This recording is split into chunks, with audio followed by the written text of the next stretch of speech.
रहे हैं गुप्त शासकों के बारे में। अभी तक आपने चंद्रगुप्त प्रथम और समुद्रगुप्त के बारे में जानकारी प्राप्त की, तो इस वीडियो में हम बात करेंगे चंद्रगुप्त विक्रमादित्य की। भारत का बहुत ही महान शासक हम जिसको कह सकते हैं।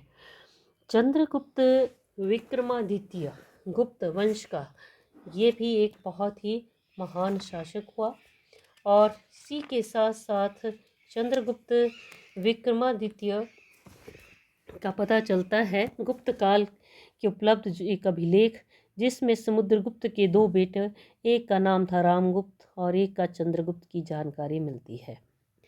उससे चंद्रगुप्त से पहले उसका बड़ा भाई जिसका नाम था रामगुप्त, इसने शासन किया। तो थोड़ा सा उसके बारे में हम बात कर लें। समुद्रगुप्त की मृत्यु हो गई 375 ईस्वी में, और उसकी मृत्यु के पश्चात उसका बड़ा बेटा रामगुप्त गद्दी पर बैठता है। लेकिन एक दुर्बल कायर शासक था, और उसका विवाह ध्रुव देवी के साथ किया गया। प्राप्त स्रोतों से पता चलता है कि ध्रुव देवी जो थी वो विशेष तौर पर अपने पति से प्रसन्न नहीं थी, क्योंकि वो बहुत ही कायर और दुर्बल था, और उसकी दुर्बलता का लाभ उठाकर जो स्थानीय सामंत और शासक थे उन्होंने विद्रोह कर दिया। और इसी समय शक शासक ने रामगुप्त के राज्य के ऊपर आक्रमण कर दिया। गुप्त शासक के ऊपर या साम्राज्य पर संकट के बादल मंडराने लगे। शकों ने गुप्त सेनाओं को बुरी तरह से पराजित किया। रामगुप्त ने शकों से संधि की पेशकश की। संधि की शर्तों के अनुसार उसे कहा गया कि उसकी जो रानी है ध्रुव देवी, जो कि बहुत ही सुंदर थी, तो ध्रुव देवी को शक राजा के रनिवास में भेजना रामगुप्त ने स्वीकार कर लिया। लेकिन क्या हुआ कि ध्रुव देवी जो थी अपना देवर, जिसका नाम था चंद्रगुप्त द्वितीय के नाम से जिसको हम जानते हैं, तो चंद्रगुप्त द्वितीय के पास हो गई। वो अपने इस अपमान को सहन नहीं कर पाई, तो चंद्रगुप्त को उसने सारी बात बताई, और चंद्रगुप्त जो कि रामगुप्त का छोटा भाई इस अपमान को सह नहीं सका। उसने क्या किया, स्वयं ध्रुव देवी का वेश धारण कर लिया। स्त्रियों के वेश में सैनिकों को लेकर शक राजा के जहाँ पर खेमा था, रुका हुआ था, वो पड़ाव डाला था, वहाँ पर वो पहुँच गया। उसने शक राजा की हत्या कर दी, और इसके पश्चात 380 ईस्वी में अपने भाई रामगुप्त को मारकर गद्दी के ऊपर अधिकार कर लिया। आगे चलकर अपनी भाभी ध्रुव देवी के साथ विवाह करके उसे अपनी पट्टम महादेवी बना लिया। तो इतना जो है ये पता चलता है विशाखा दत्त की जो एक नाटक है देवी चंद्रगुप्तम, उस नाटक से हमें ये जानकारी मिलती है। इसके अतिरिक्त बाण भट्ट की हर्षचरित से भी पता चलता है इस प्रकार का।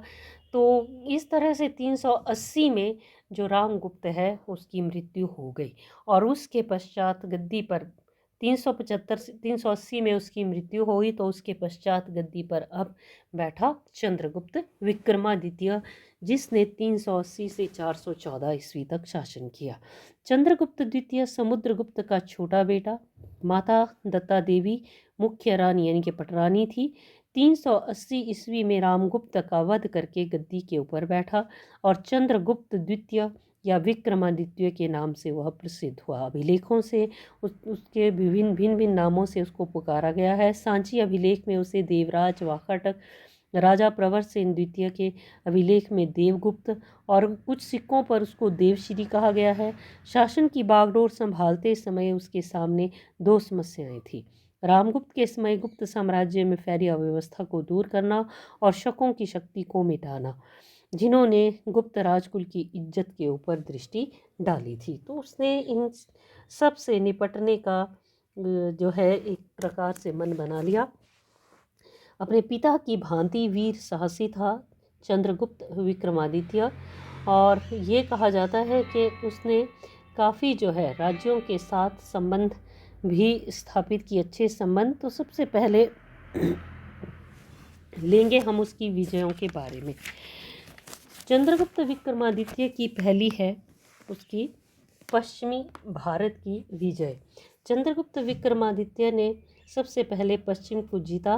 मालवा, गुजरात, सौराष्ट्र के क्षेत्रों में शक क्षत्रप राज्य करते थे। चंद्रगुप्त ने इनके विरुद्ध सैनिक कार्यवाही करने के लिए पूर्वी मालवा और को सैनिक कार्यवाही का आधार बनाया। और इसी दौरान शकों से लड़ने के लिए उसने वाकाटक का राजा था रुद्रसेन द्वितीय से अपनी पुत्री प्रभावती का विवाह करके वैवाहिक संबंध स्थापित किए। 389 ईस्वी के लगभग अपने सेनापति वीरसेन को साथ लेकर चंद्रगुप्त ने शक राज्य पर आक्रमण कर दिया।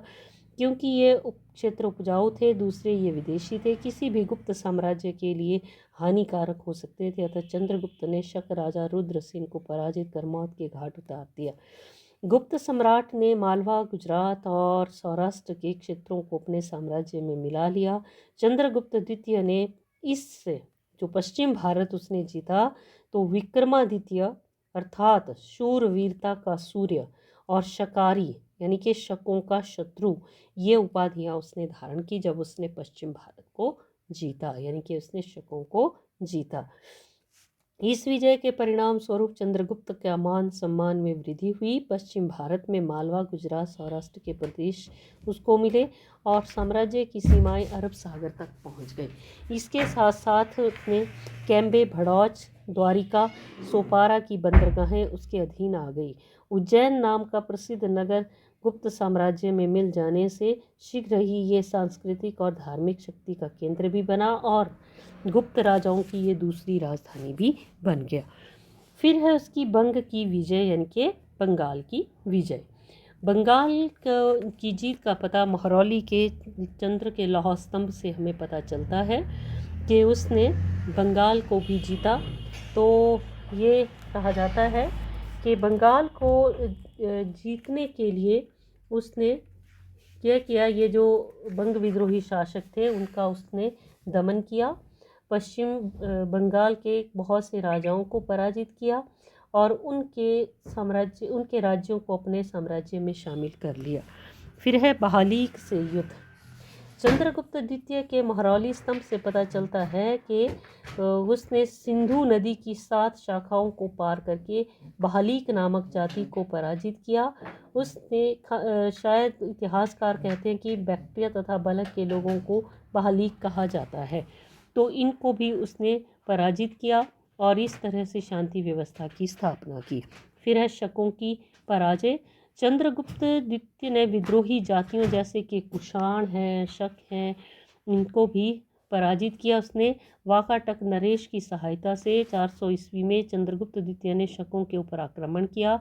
शक महाक्षत्रपों का राजा था रुद्रसिंह तृतीय, युद्ध में मारा गया और इस तरह से उनके राज्य उसके कब्जे में आ गए। फिर है उसका वैवाहिक संबंध। उसने अपने साम्राज्य का विस्तार वैवाहिक संबंधों के द्वारा भी किया और इसमें उसने जो वाकाटक वंश का राजा था उसके साथ अपनी बेटी वाकाटक वंश नागवंश की जो राजकुमारी थी कुबेर नागा के साथ उसने विवाह किया और इसी कुबेर नागा से उसकी पुत्री जिसका नाम था प्रभावती का विवाह उसने वाकाटक राजा रुद्रसेन द्वितीय के साथ किया। तो इससे क्या हुआ कि उसका जो संबंध थे वो कायम हुए इन राज्यों के साथ। चंद्रगुप्त ने अपने बेटे का विवाह कुंतल के राजा की पुत्री से किया और अपनी स्थिति को मजबूत बनाया। फिर है उसका साम्राज्य विस्तार। पिता की भांति वीर साहसी चंद्रगुप्त विक्रमादित्य साम्राज्य दूर दूर तक विस्तृत हुआ। उत्तर में हिमालय से लेकर दक्षिण में नर्मदा नदी तक और पूर्व में बंगाल से लेकर पश्चिम में गुजरात और काठियावाड़ तक उसके साम्राज्य में दिल्ली, पंजाब, बंगाल, बिहार, उत्तर प्रदेश, मध्य प्रदेश, गुजरात, काठियावाड़ आदि शामिल थे। चंद्रगुप्त द्वितीय ने विक्रमादित्य की उपाधि के साथ साथ सिंह विक्रम, सिंह चंद्र, सहसांक, विक्रमांक, देवराज की उपाधियां भी उसने धारण की। उसके साम्राज्य की 2 राजधानियां थी, एक थी पाटलिपुत्र और एक थी उज्जैनी।